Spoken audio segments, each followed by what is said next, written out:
Welcome to the Biz Bash podcast, where we make biz strategy a piece of cake. I'm Elizabeth. And I'm Cami, but you might know us better as Eliza Ann Calligraphy and Cami Monet. We want to help you, our fellow stationers, artists, and calligraphers, confidently build a profitable and personality-driven creative biz. We're here to share our honest-to-goodness advice and actionable strategies for ambitious artists. So put on your party hat, quit being a procrastinator gator, and let's get this party started. Hello, you guys, and welcome to episode number 6 of the Biz Bash podcast. Today, we are talking about the importance of failure and why failures can actually help grow your business and not necessarily hold you back, even though failure does suck. It sucks a lot. But sometimes I think we think of failure as being defeated, but as a small biz owner, you're going to really need these failures in order to grow. So it sucks, but it teaches you too. So we're going to talk a little bit about our own experiences with failures and ones that we've had specifically and the lessons we learned from them. And hopefully you guys can learn from those too. Yeah, there's really no replacement for failure, to be honest. It's the best teacher. It's unfortunate to say that, but it's so true. Like the things that I've learned, the things that I messed up. Oh man, I forgot to write down a really big one, Cami. I'm realizing now that I forgot to put on the list. I can throw it in there at some point. I'm sure we'll remember more failures as we go along too. Yeah, absolutely. Well, guys, it has been an absolute roller coaster launching this podcast in the best of ways. Seriously, we were blown away by the launch and how you guys received it, the amount of downloads it got, the amount of reviews you guys left. It has been so cool. So thanks so much for the support that you guys have given us already. Yeah, I pretty much read the reviews and was in tears every time. I was like, oh my gosh, they really like us. But it was so exciting to read those and hear how this podcast is actually helping you guys. And so we're just going to keep on trying to do what we're doing here. But yeah, it's been awesome. It's been beyond cool. So we decided that we would love to read a review per episode, basically. Maybe not every episode, but we definitely want to read some of them because you guys just say the kindest things. So the review feature this week is from Caitlin O'Brien Design, and her review is titled Just What I Needed. She says, running a stationary and creative business is hard, and sometimes my people can feel really far away. So many creative podcasts, while still nice, never really get into the niche that we're in, but Cami and Elizabeth talk about things that are so key for stationers and calligraphers. I immediately feel welcomed and understood and supported, which is exactly what I've been searching for in a podcast. I've loved listening to this while I work, and I'm excited to continue the year with it. Oh my gosh, I'm about to gonna cry again. Like, that is so nice. I can't even believe how sweet that is. So thanks, you guys. Your words really do make an impact on us. We really read every single one, like take it to heart. So, okay. I think I read every single one 5 times at least. Like, oh yeah, just kept reading them because it's a lot of work that goes in on the back end, and it's just really nice to know how well you guys received it. And that's what the podcast is all about too, is just building this creative community, specifically though for kind of like the makers, calligraphers, stationers, etc. So we're really happy that you guys are so thrilled about it. Mm-hmm. All right. Well, now that you guys know how much we love you, now we're going to talk about our failures. And I guess I'll start with my first failure. Please, go for it. One of my failures, like total flop, was when I launched a pillow collection and I didn't sell a single one. Like, didn't make 1 penny off this collection that I launched. But I think there was a lot of factors that contributed to why I didn't sell a single one. And one of these was that my photos for it were very like, meh, like they were obviously stock computer generated pillow mock-ups. Like I did not even invest enough into this collection to purchase a pillow and take the photos myself and doing cute little styling. I was just like, oh, I'll just wing it. And so it looked like you were buying a digital pillow, basically. So I think that was a huge factor on why that failed, because the customer had no idea what they were buying. they were probably like, what even is this? I can't even tell if it's a pillow or if it's just a piece of white paper. Like, so I think that was the biggest thing looking back. I thought the photos looked great at the time, but clearly they weren't. And it was kind of a random launch. I don't really do home decor as in the textile space. So it didn't have anything to do with anything else. It was very random. There wasn't a lot of thought process behind it. I just kind of slapped some designs that I already had onto it and didn't really think about how it would actually look in someone's home and who my market was at all. So yeah, very lackluster. This was probably my first, it was part of Valentine's Day. So it was my first couple months in business, but I didn't look at any of the actual people who would be buying it and what their homes look like, any kind of styling. So yeah, totally sad, total flop, $0. And I deleted them off my website and off my Etsy because I was like, yeah, that wasn't so hot. So, but I did learn a lesson from this. Yeah, I was going to ask you, how long did you leave them up before you were like, this needs to come down? Oh, like 6 months. Like a lot. Okay, so you gave it some time. Things a shot because at the same time, it wasn't like I had to order inventory and keep it on the shelves. You know, I was ordering them drop shipping designs, so I would just order one at a time if I did sell one. So at least there was that. There wasn't any financial loss with the failure. Right. Well, except for your time. Except for my time and creating horrible, ugly mock-ups. But other than that. I do remember that pillow collection, honestly. That's funny that you bring it up.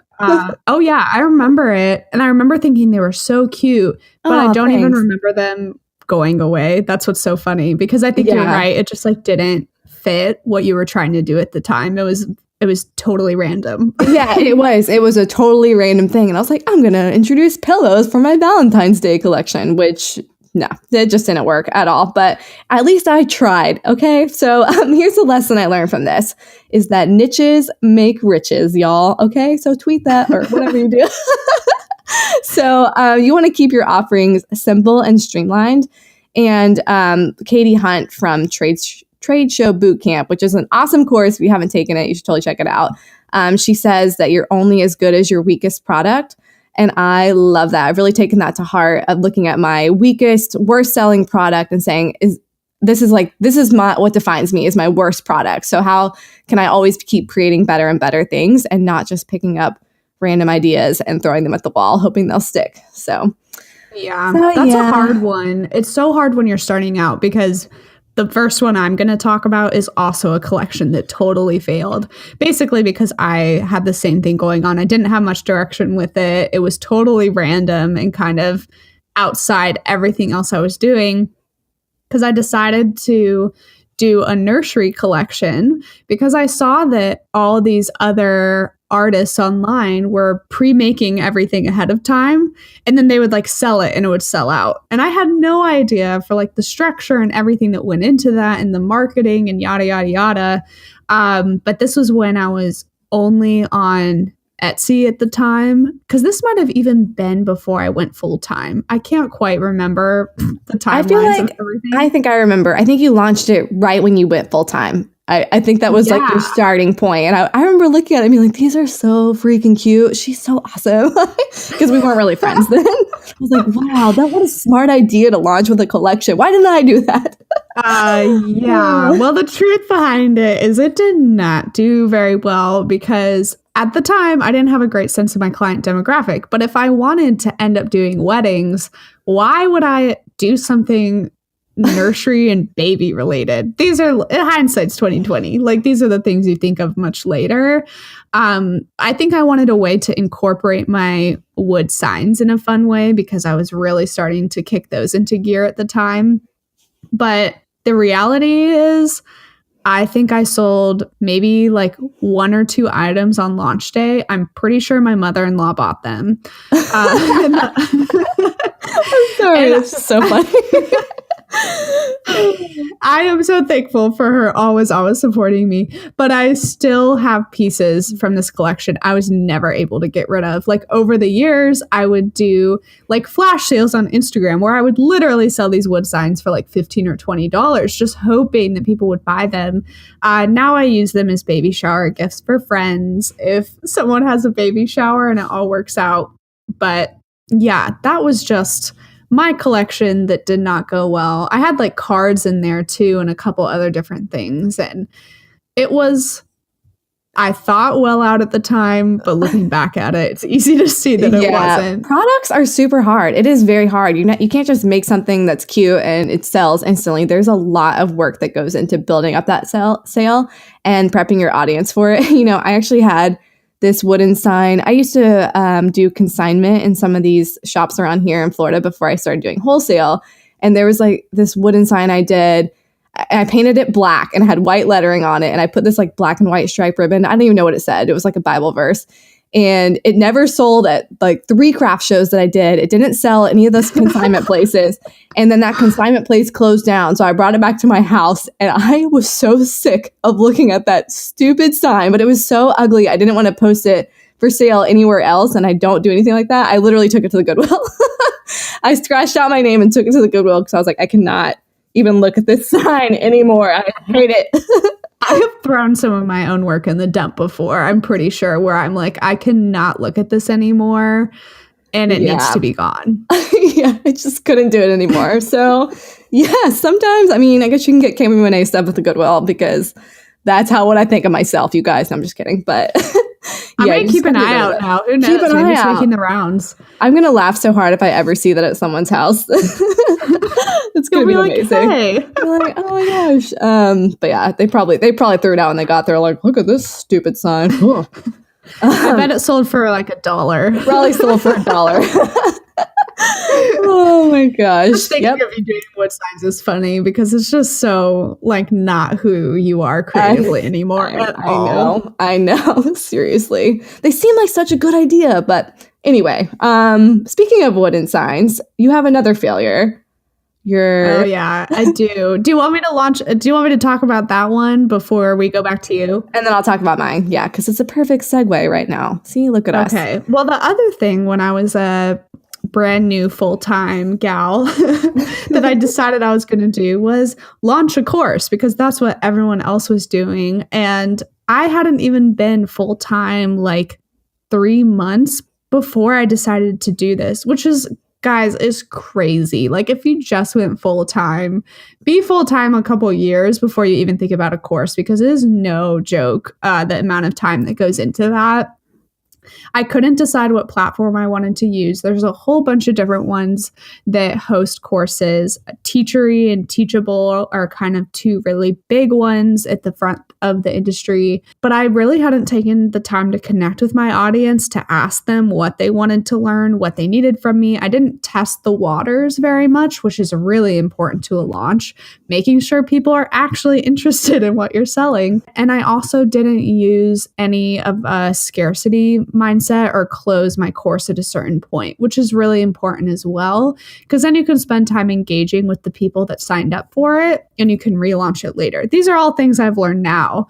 But at the time, I really had no idea what I was doing. So when I launched, I think I had 20 students eventually that signed up for it, which wasn't bad. I made definitely a couple grand from it, which was really exciting for me. But then I just realized that I, once again, hadn't really been intentional with it and thought about how is this going to shape up or look throughout the years? How is this going to continue to serve my business? So what I eventually did was I didn't want to pay for the platform anymore. I canceled whatever plan I had at the time. I was on Teachery at one point. I was on Teachable another point. I canceled it and I turned it into a private YouTube series. It lives on my website now in the form of a downloadable PDF. And I'm actually going to be retiring that at the end of this year too, because I think it's just ready for it to be done. What? You're surprised? I know. I'm like, why don't you bring it back and relaunch it with all the stuff you know now, with all your newfound knowledge about course launching? I mean, you might as well give it a shot, right? That's true. I could definitely try to do that. I mean, you created this. It's so funny too, because I remember you creating this course, and this is still before we didn't really know each other that well at this point. I'm like, golly, she is just killing it. She made a course. She's probably making millions over there. I mean, whoa, like what an inspiration. And it's so funny that this is one of your failures, because it's so true that from the outside looking in, we all have, I think we put people on pedestals and we're like, wow, they're doing amazing. But you really don't see the other side where you're like, well, I haven't sold anything today. So, and it's such one of those things about being the comparison game, looking on Instagram and all the things people are doing. You have no idea if it's a success or a failure. So just take it with a grain of salt and don't get too worked up in your head about it. But yeah, I think you should totally try to relaunch the Wooden Signs course. You turn that failure into a success. Silver lining. I'll think about it for sure. The thing is, those videos, I like recorded them, gosh, I think with my iPhone. Mm-hmm. So if I went back, I would literally like scrap all the current video and everything I have now, like rewrite it, refilm it, redo it. I could see myself doing that. I hadn't even thought about it. I guess it was the fact that this year, since I like retired from wood signs in general, that maybe I was like, maybe I need to phase all of it out, but maybe I don't. So maybe it's not a total failure yet. But in the back of my mind, I always kind of thought of it as one of those things where I was like, this didn't go how I wanted to or how I planned. I don't think it's a success, and therefore it's a failure. So maybe it's not like, it's kind of one of the things that you're sick of seeing, so you want to take it to the Goodwill, basically. Yeah, I wish. You're just like, I'm over this. It didn't work. Get it out of here. But I do think you could retweak that and be like, even though I'm retiring, I'm passing the torch to you guys, or the baton, or whatever that phrase is. Y'all know what I'm trying to say. So yeah. You know what? Thank you for saying that. That's very sweet of you. Oh, you're so welcome. I'm here to help. So let's talk about another one of your failures. Okay. Another one of my failures. Oh, this is a big one. This is another one. Yes. Your pet portrait workshop. Oh, okay. Y'all know. Y'all have probably asked me to do pet portrait workshops. I get requests for this all the time. Here's the thing. I think people want an online course and not a workshop. And that was where I failed. So I had a pet portrait workshop that was going to be hosted at Paper Goat Post here in Orlando. And no one signed up for it. So it was really sad. But I know I priced it really high because it was going to be a very in-depth course. Like I was planning on taking all day to teach pet portraits. There's a lot more work that goes into painting a pet than going into painting a flower. So I knew this was going to be, a lot of work and teaching a lot of different elements of watercolor. So I priced it at $395, which I was like, oh, that's a good price, because some artists, their workshops are like $1,800 for 2 days or something, like legit. I mean, and some are like $40. So it just kind of depends. I thought it was a good price. Anyway, didn't sell any of them. I think it was priced too high for a one-time experience versus an online course we can go back and rewatch kind of thing. It was also very specific. It's not like a beginner level thing. Like you weren't just going to get people to be like, you know what, I feel like doing a class today just to try it out. They're not going to spend $395 on a class that they're not totally devoted and wanting to, grow in. So I was aiming for watercolor artists who really wanted to push their business. So, and because there wasn't initial interest and I didn't sell a ton or any at all, actually, going into it the first couple of weeks, I became a little scared to market it, because I was like, what if I just get 1 or 2 people and then I'm still gonna have to do the course or the workshop and feel committed, but there's only gonna be 1 person there and I'm gonna look like an idiot. So I really needed 8 or 10 people in class to make it even worthwhile for me to put together all the materials and all my course teaching stuff. So I wasn't feeling confident in the workshop. So I didn't even promote it anymore after that, because I was like, oh crap, like I don't want 1 person. So because I wasn't feeling confident in myself, obviously that led to 0 signups as well. So that was very sad. But, and I canceled it about 2 weeks before. I told Cedar at Paper Goat Post, I'm like, hey, I haven't got a single sign up. I think it's best to just cancel it, not say anything. And then it's so funny. This pet portrait workshop was mentioned on the radio too. It like got a radio spot somehow, like local news. What? Yeah, I think I forgot to tell you about this. Local news picked it up or something, and they were promoting it, and still no signups. So I definitely think it was the price point, but Y'all know me. I like to charge a lot. So, but yeah. I mean, you're right. Like I attended one of your floral workshops and the amount of times, even just for a single flower, I can't imagine how long you would need for a pet portrait, right? Yeah. And then it's hard for people to commit a whole day to something as well. So that could have been a struggle too. That is true. It could have been the timing. I mean, there's so many different factors that went into it, but I definitely think the price point and just how specific it was. So what I really learned from this is I need to make sure I'm doing something because I want to, and not just because one random person asked for it and they didn't even buy it. So, which is, you know what? That reminds me, there's been a funny Venn diagram going around on Instagram that I think you shared. It's like people who ask for a print of a piece of art, people who buy prints of the piece of art, and like the Venn diagram in the middle, it's like two people. Yeah, like it really is. A million people will ask, like, or say, you should turn this into a print, and then nobody will buy it if you do it. I know. You should make this into a t-shirt. You should make a mug out of this. I'm like, yeah, okay. And I did the same thing with an Orlando art print. One of my city collections, everyone kept asking for Orlando, because that's where I live. And I barely sell that one. Like that is my least selling city collection art print. And everyone asked for it. And I'm like, oh my gosh, y'all. Wow. You have no city pride. So it's just so funny. So weird what sells and what doesn't. But yeah. So with the pet portrait workshop failure, another thing I learned is that I need to choose the smartest avenue. And obviously, a one-time workshop in person wasn't the smartest avenue. I should have been putting my efforts into creating a course, which I still want to do at some point in my life. So I keep telling people one of these days, and I mean it, one of these days I will. So make sure you're tweaking your platform.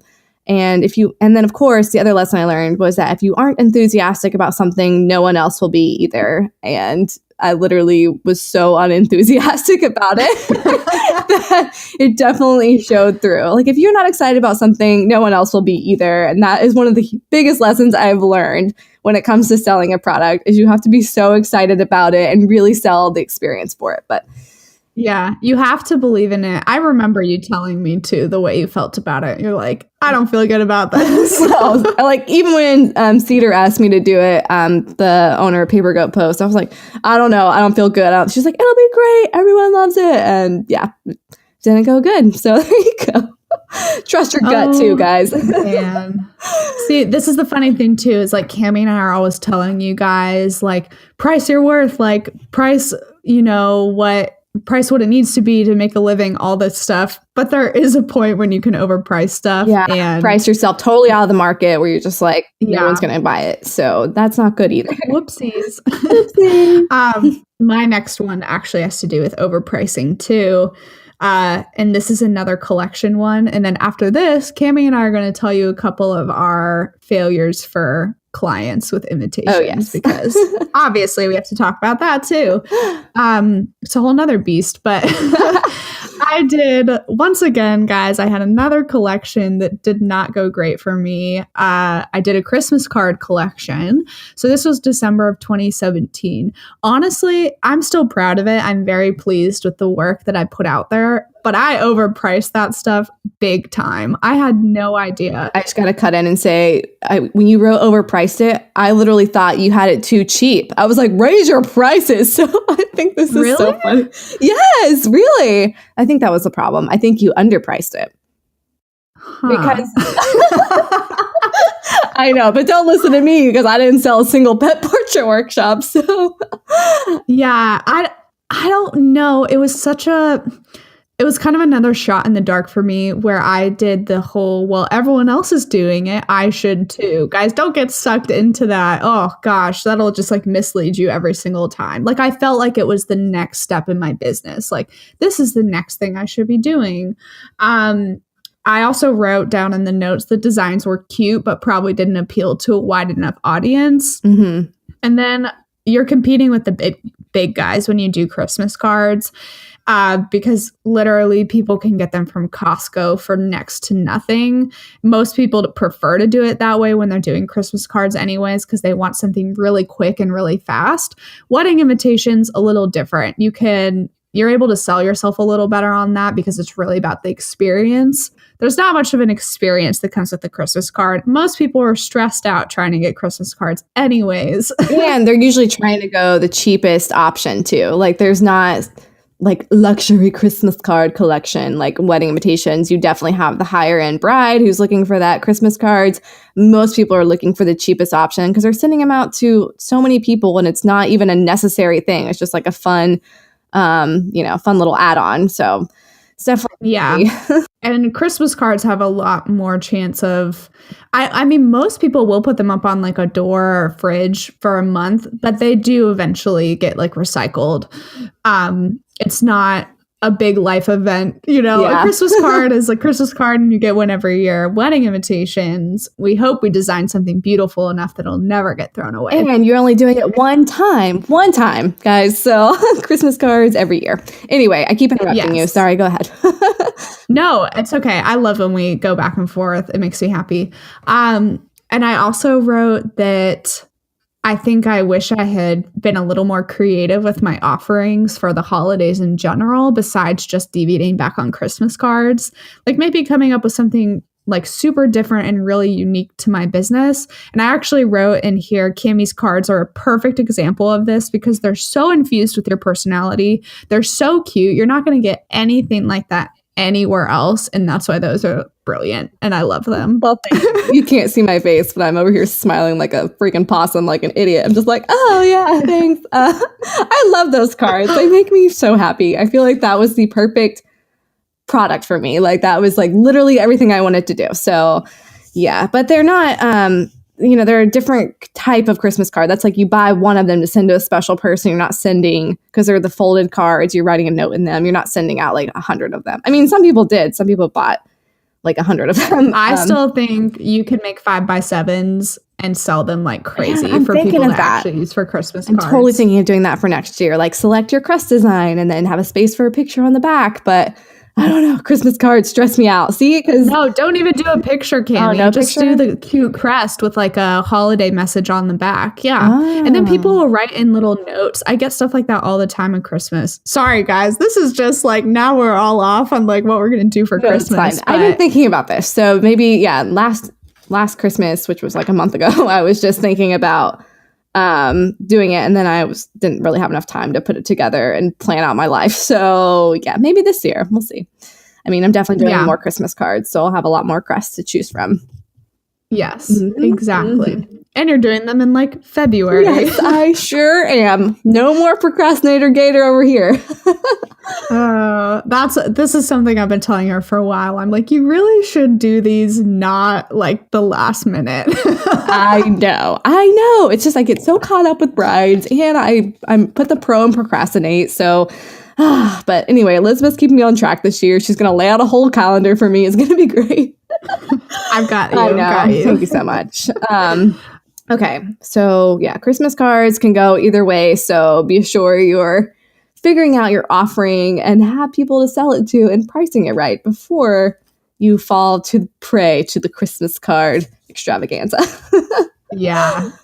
All right, let's move into talking about some of those like client and invitation suite. Oh gosh.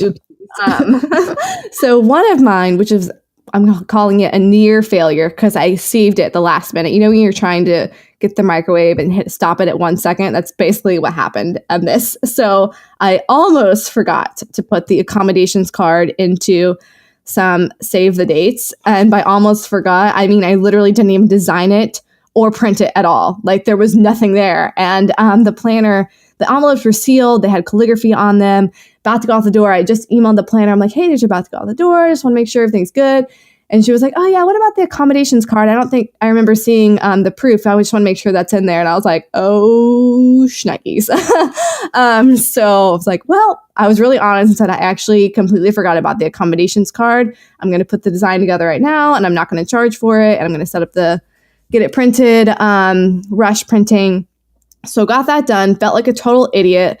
Luckily, the planner was super nice. The bride didn't even know about it, so she didn't have to stress about it. We got it done, and then I had to reopen all the calligraphed envelopes very carefully. Oh my gosh. Because I thought I was going to have to rip them all and have to redo them. But most of them I was able to get open with a razor. Oh, my Lord, have mercy. Oh my gosh. So stressful. And it only went out, I think, like 2 days later because I did it so quickly. So it was really okay. But holy crap, I felt like an idiot and I felt like I really dropped the ball. And the reason for this is because I was totally missing steps in my process by not having super clear sign-offs on my proofs. And I allowed the conversation to move to email instead of on my proof forms. And if I move stuff to email, we know how email is. It's the endless abyss. Things get lost. So I totally forgot about the accommodations card. And I think I was out of office when she emailed me. So I probably read it. And then, if it's not in my unread messages, it goes away forever. So, now I make sure all correspondence goes into those proof forms. Anything that has to do with invitations is going to be in forms in Dubsado and not over email because they get lost so quickly. And just having those checks and balances in place with my system. So this was a huge almost failure and learning lesson for me. Man. But I got it out. An accommodations card for a save the date. I guess I haven't heard of that before. Yeah, it was just more because the destination was kind of like a hot travel place. So she just wanted to make sure that there was enough rooms and a lot of different details on it. So it was kind of like in place of having a website where they have things about hotels. It was just a little additional details for, where to book and stuff like that. So. Oh, okay. Yeah. Man, I just get a heart attack thinking about you opening those envelopes with the razor. I know. I was just like in tears. I was like, oh God, please. Just praying that they would open. And they did. So yeah, there's also a trick someone said about putting them in a freezer. I think I did that. I put some of them in the freezer and it helps pop the seal open. So you don't have to worry about ripping it. But yeah. Yeah. And we've also learned through hard ways that'll happen with USPS too if it goes from a hot to cold temperature too quick. Yes. I don't know if that's a failure, but that's definitely something you want to be careful of. It's not your fault. It's not my fault. I didn't do it. Okay.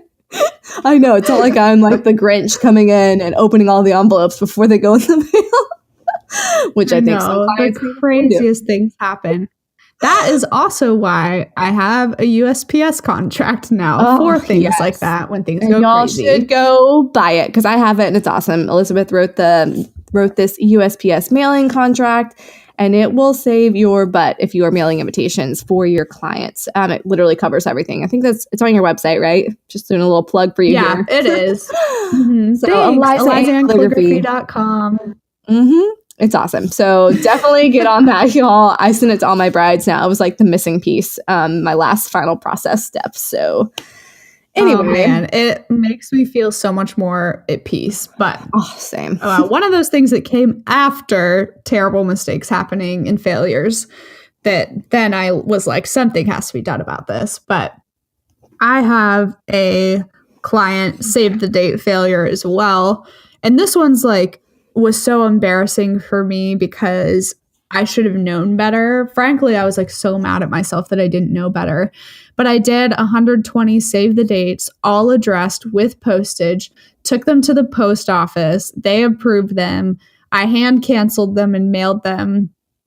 And then I had, I had 3 extras that I think the bride needed me to do. Mm-hmm. So I took those to USPS like 2 days later after the first, round of them went out. Right. And the guy goes, these are square envelopes. They need an extra 21 cents. And I just about like passed out in the post office because I was like, well, crap. Like literally, I just mailed out 120 of these things 2 days ago. And basically I blurted out to him and I was like, but they didn't tell me this last time. And I was just like hitting myself because I was like, God, I'm a stationer. I'm doing this for clients. They're paying me a lot of money. How did I not know this? Like everyone else and their mom probably knows that square envelopes need extra postage. If you didn't know that, write it down. Now you know. So I basically had a decision to make at that point. Do I call my bride immediately to tell her, hey, I just realized I messed up and made a big boo-boo. Or do I wait for it to play out a little bit to see if they start coming back to her? Because USPS is super inconsistent. Like, things will still make it even if they don't have the right amount of postage, and things won't make it if they do. You never know what's going to happen. So I ended up waiting for her to reach out to me first. That was just the decision I made. I don't think I slept a single night that I was like waiting. And sure enough, I got a text or an email from her eventually that was like, hey, I just got some save the dates back with a notice on them that they need extra postage. And like her grandma was like required to pay the extra 21 cents to receive it. It's just like, oh God, these are the things you never want to happen. Oh my gosh. It always goes to, the messed up ones always go to their family members. It's never like their great uncle twice removed. It always goes to like mom or grandma. And they're like, hey, this is weird. My mom got this. And you're like, crap. Oh my gosh. It's always like the relative who, you know, will immediately point it out and say something. So I redid all of them, and I covered the cost to do the reprinting and did all the addressing, covered the cost for new postage. I did all of it and mailed them out again. And they spent some time trying to track down for me who got them and who didn't. Mm-hmm. But at the end of the day, I was like, let's just try to send all of them out for the most part. Because she was really concerned with the fact she didn't want people to get two and think that like we had messed something up, which I can understand. Right. So anyhow, that was like actually the worst. Was your client upset, or was she just like, okay, we're going to work through it? How was her reaction? I don't really remember. I had a really hard time throughout the entire process getting a good read on her emotionally, mm-hmm. like how she felt about anything. I had just assumed that, I think she did tell me thank you and stuff for redoing them and kind of like taking charge and taking action. And the other funny thing was like we redid the entire batch, right, and sent them out again. And then she came back to me and was like, my return address is wrong. Oh my gosh. And I was like, oh yeah, as if this story isn't, you know, bad enough. And that's when I said, you know what? I'm so sorry. You signed off on the proof for everything. Like that's something that should have been caught on the printing proof, you know? It was just like a whole thing. I can't remember if we did like what we did to try to fix that, or if it was too late. Oh man, I probably like blocked it out of my memory. It's probably one of the things. That was like a failure big time on so many levels. And now like I pretty much go to 2 post offices locally to have them double check a letter for like postage purposes, you know? Yeah, totally. And that, you know, makes me think of we had these failures when we were smaller as business owners. So and our businesses weren't as big.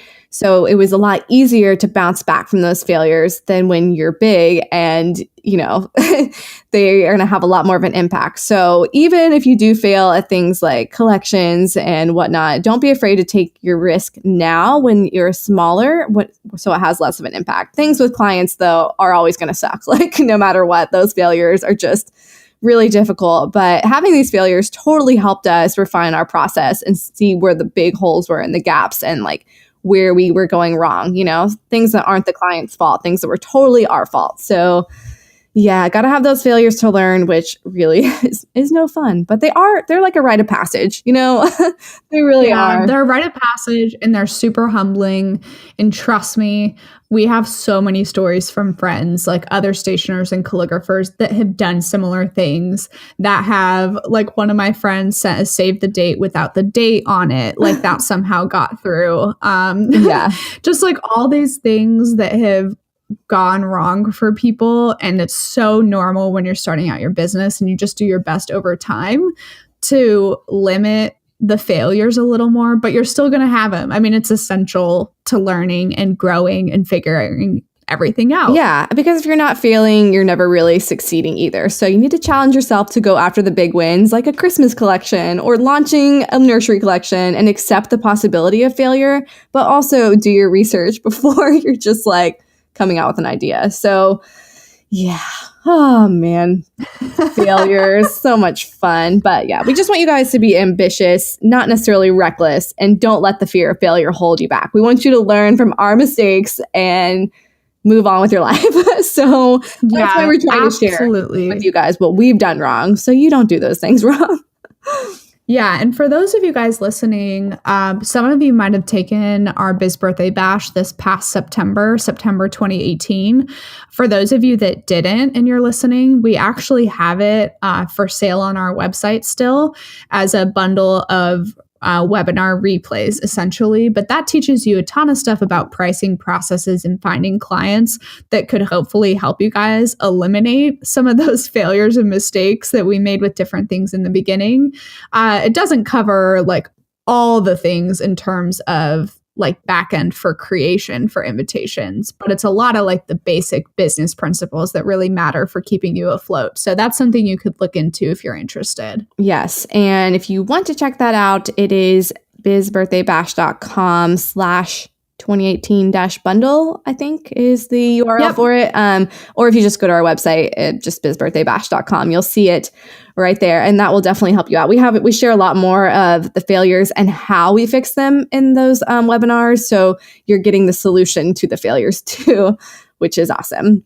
I think that kind of wraps up everything we have to say about that for now. I mean, I'm sure I'm going to think of other things that I'm like, wow, I really messed that up and should have talked about it. I know. We can have failures part 2. I'm sure we'll fail some more in the next few months. Anyway, you guys, thank you so much for listening. And we will talk to you guys next week. Or I'm sorry, I messed it up. Oh, just kidding. Wait a minute. Elizabeth, do you want to announce something? Yeah, we do officially need to announce this. I actually forgot. We should have announced it at the beginning of the episode, and we'll make an official announcement on Instagram as well. But yeah, go ahead, Cammie. You can share. Okay, so because you guys have been so awesome and so supportive of the podcast, we have decided to do weekly episodes instead of bi-weekly. So you're getting double the amount of episodes now. We are so excited about this. So the episodes will be coming out every single Tuesday, like clockwork. And yeah, so weekly episodes happening now. Boom. Thank you guys so much for all your support. It's so funny. It's so funny because it was never a bi-weekly podcast. It was like we set out with the intention for it to be bi-weekly.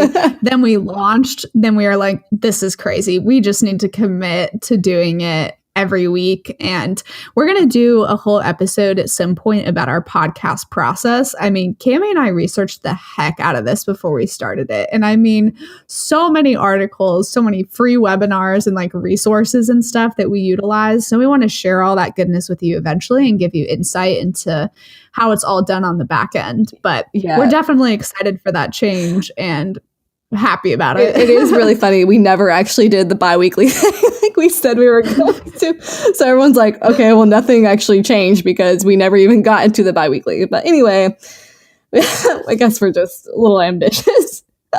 We're ambitious artists, Cammie. We're ambitious artists. Okay, well, for all the rest of you ambitious artists, please leave us a review on iTunes so we can keep doing weekly ones. And we will talk to you guys next week on episode number 7. So have a great week. We'll talk to you guys later. Bye. Bye.